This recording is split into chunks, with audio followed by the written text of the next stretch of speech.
ஆந்திர மாநிலம் அன்னமையா மாவட்டத்தில் உள்ளது முலக்கலச்செருவு.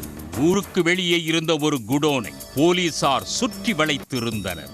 பல வருடங்களாக யாருக்கும் தெரியாமல் இயங்கி வந்திருக்கிறது இந்த போலி மதுபான ஆலை.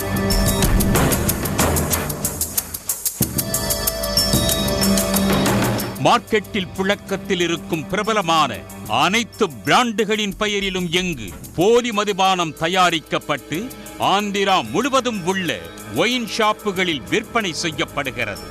ஒரு வாரத்துக்கு முன்பு மதுவிலக்கு மற்றும் கலால்துறை அதிகாரிகள் வழக்கமான வாகன சோதனையில் ஈடுபட்டு கொண்டிருந்த போது சந்தேகத்திற்குரிய ஒரு காரை நிறுத்தி சோதனை செய்திருக்கிறார்கள்.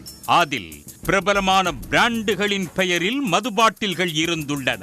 அவற்றை ஆய்வு செய்ததில் அவை அனைத்தும் போலியானது என்று தெரிய வந்திருக்கிறது. தொடர்ந்து அவர்களிடம் நடத்தப்பட்ட விசாரணையில்தான் மூலக்கலச்செருவு பகுதியில் செயல்பட்டு வந்த இந்த போலி மதுபான ஆலை கண்டுபிடிக்கப்பட்டிருக்கிறது. தொடர்ந்து நடந்த விசாரணையில் அதிகாரிகளுக்கு பல அதிர்ச்சி தகவல் தெரிய வந்திருக்கிறது.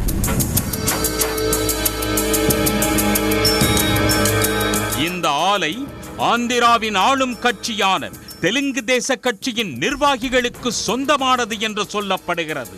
தம்பலப்பள்ளி தொகுதியின் பொறுப்பாளராக இருந்த ஜெயச்சந்திர ரெட்டியும் கட்டா சுரேந்திர நாயுடுவும் சேர்ந்துதான் பார்ட்னர்ஷிப்பில் இந்த ஆலையை நடத்தி வந்ததாக கூறப்படுகிறது. புஷ்பா படத்தில் வரும் சிண்டிகேட் போல இருவரும் சேர்ந்து தங்களுக்கு கீழ் ஆட்களை உருவாக்கி இந்த இல்லீகல் வேலையை செய்து வந்ததை அதிகாரிகள் கண்டுபிடித்ததாக சொல்லப்படுகிறது. மூலக்கலச்செருவில் இயங்கி வந்த ஆலையை நிர்வகித்து வந்தவர் ஜனார்த்தன் ராவ். அத்தேப்பள்ளியைச் சேர்ந்த இவருக்கு விஜயவாடாவில் பார் உள்ளது. அதேபோல் இவரது நண்பரான ராஜேஷ் என்பவர் ராக் ஸ்டார் ஒயின்ஸ் என்ற பெயரில் மதுபான கடை ஒன்றை நடத்தி வந்திருக்கிறார். பிரபல பிராண்டுகளின் பெயரில் போலியாக தயாரிக்கப்படும் மது பாட்டில்களை பெத்தத்திப்பு சமுத்திரத்தில் உள்ள ஆந்திரா ஒயின்ஸ் மற்றும் மூலக்கலச்செருவில் உள்ள ராக் ஸ்டார் ஒயின்ஸ் ஆகியவற்றில் விற்பனை செய்திருக்கிறார்கள். ஜனார்த்தன் ராவ் போலி மதுபானங்கள் தயாரிக்க தமிழகம் மற்றும் ஒடிசாவை சேர்ந்த 5 பேரை வேலைக்கு அமர்த்தியிருக்கிறார். அதோடு மூலப்பொருட்களை வாங்கி வரவும் மதுபானங்களை டெலிவரி செய்யவும் ஆட்களை நியமித்திருக்கிறார். இந்த வழக்கு தொடர்பாக போலீசார் இதுவரை 10 பேரை கைது செய்திருக்கிறார்கள்.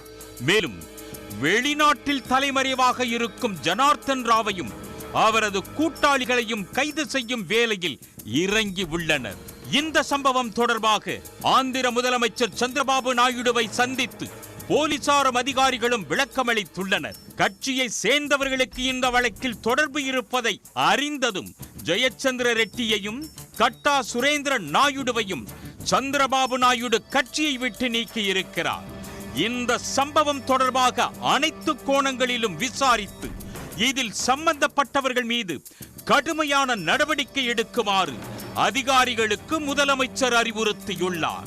இந்த வழக்கு தொடர்பாக ஏராளமானோர் கைது செய்யப்படலாம் என்று சொல்லப்படுகிறது.